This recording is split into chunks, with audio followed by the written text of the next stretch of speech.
Bismillahirrahmanirrahim. Assalamualaikum warahmatullahi wabarakatuh. Kembali bersama saya teman-teman.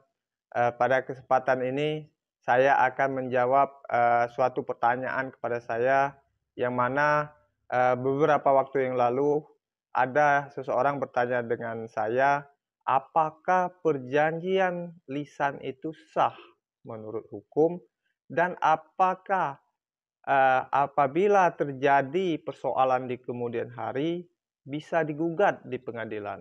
Nah, yang pertama, kita untuk mengetahui suatu perjanjian itu sah atau tidak, maka kita harus mengacu kepada eee, pasal 1320 KUH Perdata atau Kitab Undang-Undang Hukum Perdata, mengenai syarat sahnya suatu perjanjian.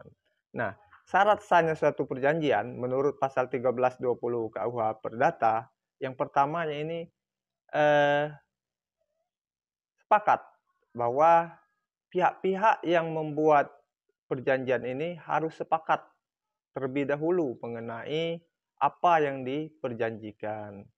Yang kedua yaitu cakap. Cakap. Cakap ini berarti, yang membuat perjanjian ini telah memenuhi syarat menurut hukum.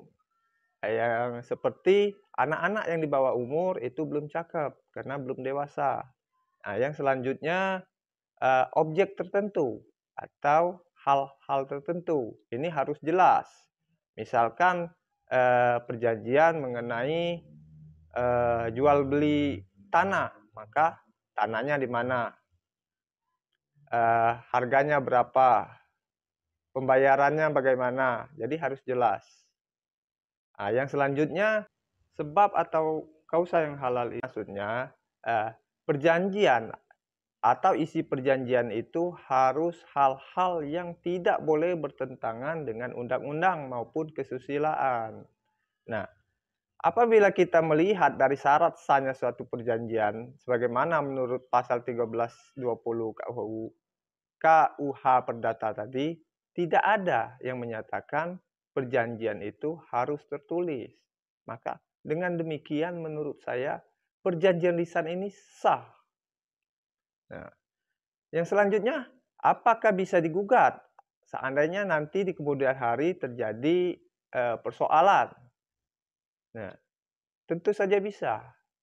Karena untuk mengajukan gugatan ini kan yang pertama seseorang itu merasa hak-hak dia itu dilanggar oleh pihak lain atau dia merasa dirugikan oleh orang lain, maka dia bisa mengajukan gugatan ke pengadilan. Nah, mengenai pembuktian di pengadilan, ini kan eee, kalau menurut pasal 1866 KUH Perdata dan pasal 164 HIR ini kan, terdiri dari yang pertama itu adanya, alat bukti tulisan. Nah, seandainya kita memang tidak ada, bukti tertulis tentang perjanjian tadi, kan kita bisa menggunakan alat tulis yang lain, misalkan kwitansi pembayaran. Kalau seandainya tadi, jual beli tanah, kan ada, eee, kwitansi pembayaran atau bukti transfer pembayaran, itu bisa dijadikan alat bukti tertulis. Yang selanjutnya, kita juga bisa menguatkan dengan saksi, minimal 2 orang saksi yang mengetahui tentang, perjanjian yang disengketakan ini memang betul-betul terjadi. Yang selanjutnya ada persangkaan ini kewenangan majelis hakim. Yang selanjutnya pengakuan. Nah, pengakuan ini kan, timbul, dari para pihak yang berperkara. Yang selanjutnya sumpah.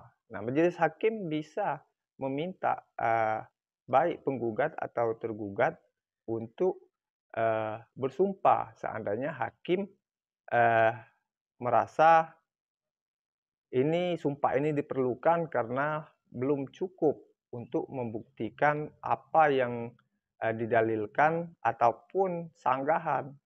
itu bisa dilakukan oleh majelis hakim. Nah, jadi sekali lagi teman-teman, mengenai, apakah perjanjian lisan ini sah atau tidak. Nah, berdasarkan pasal 1320 KUH Perdata tadi, menurut saya itu sah. Sekali lagi sah. Demikian, mudah-mudahan ini bermanfaat. Wassalamualaikum warahmatullahi wabarakatuh.